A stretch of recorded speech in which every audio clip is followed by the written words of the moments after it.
So with my right hand on this song, I'm thinking about the melody. So I'm trying to play what Stevie Wonder sung on the record, and I'm trying to also comp the chords at the same time. So it would sound like this.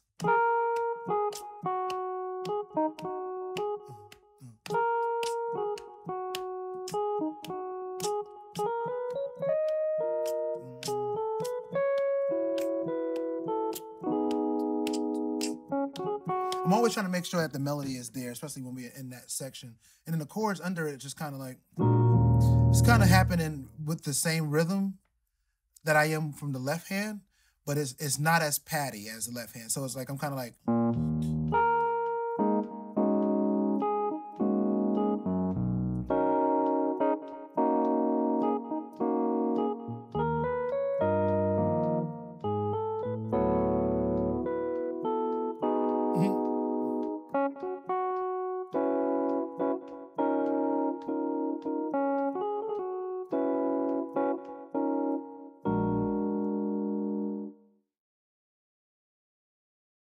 So now let's put the hands together.